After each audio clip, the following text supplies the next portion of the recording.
The 2002 theatrical version of Spider-Man is one of the best superhero films that has ever been made, in my honest opinion.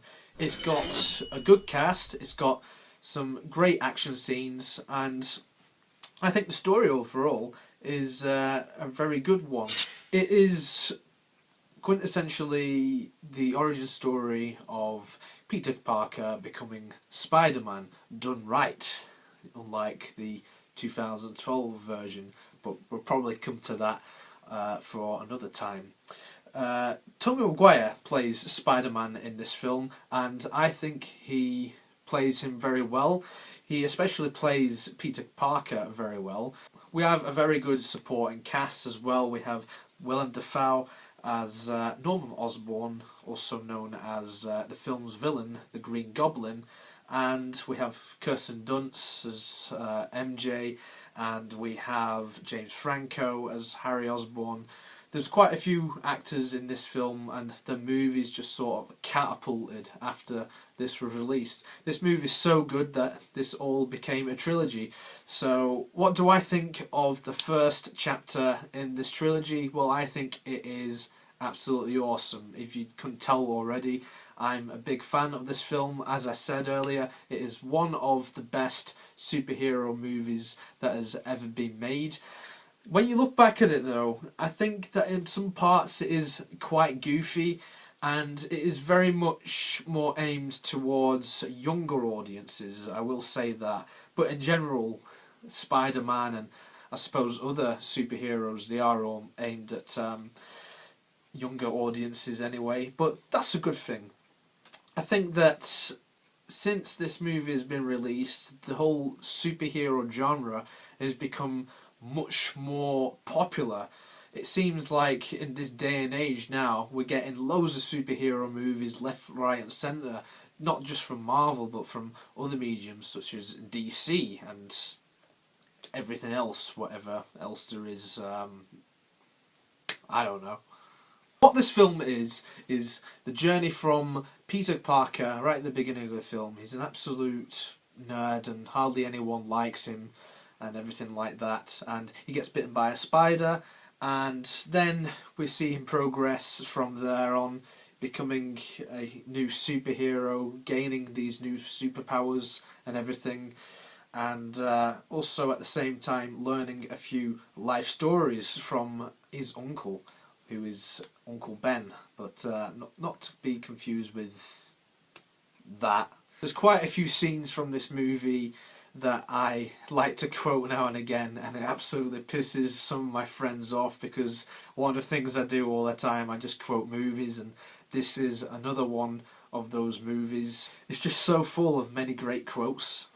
The reason as to how Norman becomes the Green Goblin is a little bit weird, and throughout the film his persona sorted flipping between his good side and his bad side as well, so you don't know which alter ego he is from one minute to the next, and it's never really explained that much, and it's a little bit too cliche, but it's a comic book movie, folks. I mean, getting bitten by a spider, I mean, I'm sure that's happened to some people in real life. It's not like the next day they get all these superhuman powers and they're climbing all these buildings in the middle of New York, is it? Right, let's just carry on talking about the movie, shall we? When you look back at the CGI in this, yeah, parts of it have dated pretty badly, but then some other parts have dated very well. So in terms of the special effects department, it's quite a mixed bag. But it does its job. It moves the story along in some places which require action scenes. The fights between Spider-Man and the Green Goblin throughout the film are really good. There's so many iconic moments, such as the spider kiss. For someone who wants to get into comic book movies, this is a great way to start, along with the Richard Donner Superman film from the late 1970s. Another film that I would suggest for people to start watching with superhero movies would be the Dark Knight trilogy, because that is a superb trilogy. But for the most part, I think the 2002 Sam Raimi version of Spider-Man, it hits all the right notes. I've got a couple of nitpicks. I don't think it's the best movie because some of the acting in some parts is a little bit goofy, especially the high school stuff. But there's some really funny scenes. I think, again, Tobey Maguire does a great job playing Peter Parker. Man, when I saw this for the first time when I was a kid, I really loved this movie, and not that much has changed apart from me becoming a bit older and starting to critique a few more things a little bit more. That's the funny thing with growing up, because there's loads of films that you can watch when you're a kid, and then when you grow up, you grow out of it.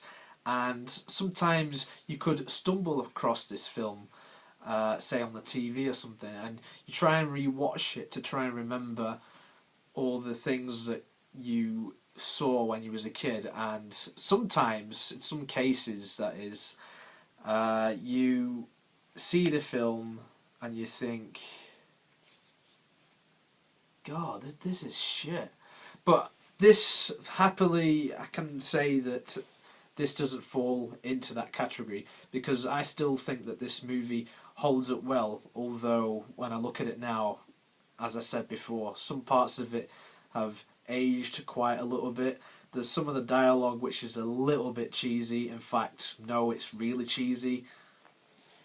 A lot of it is cliche, but at the same time you've got to remember it is a superhero movie, and at this point when this was made, superhero movies were really hit and miss, whereas nowadays there's quite a few hits in terms of the Marvel films, that is. This film only came out about 5 years after that terrible film, Batman and Robin. God, if I ever reviewed that, oh my god, that would probably be like one of the worst critiques that I would ever give any film, because that is one of the worst piles of shit ever. So thank God this movie was goofy, but in the right way. All throughout the movie we get that whole storyline with Peter Parker really liking MJ. He has a huge crush on her, and it plays all throughout the trilogy, to be honest with you. And by the end of the film you think, yes, he's got the girl, but then he sort of rejects her. He realises if they get together, then he's putting herself in danger, because some people, like Norman Osborn in this film, will become aware of Spider-Man's real identity, and then they'll want him dead. They realise that he's got a girlfriend and they will want her dead, so it puts her in danger, so he decides to go it alone, and that is essentially the end of this movie. I will be reviewing the second movie, so stay tuned for that, but for now, here are my overall thoughts on 2002's Sam Raimi Spider-Man. That's quite a big mouthful there, isn't it? The overall score I'm going to give this is 8 out of 10. It's a really good movie. I highly recommend it to anyone who's starting out with superhero movies. One thing I don't get is the 12 rating, but because I watched it when I was like 7 or 8 and I have no problem with it. It just doesn't make sense. Apart from that, really good solid movie. So thank you very much for watching this review, guys. I hope you enjoyed it. Please leave a comment below. Tell us what you think of this movie overall. And if you have any suggestions for what movies you would like me to review in the future, then sound off. And until next time, cheerio.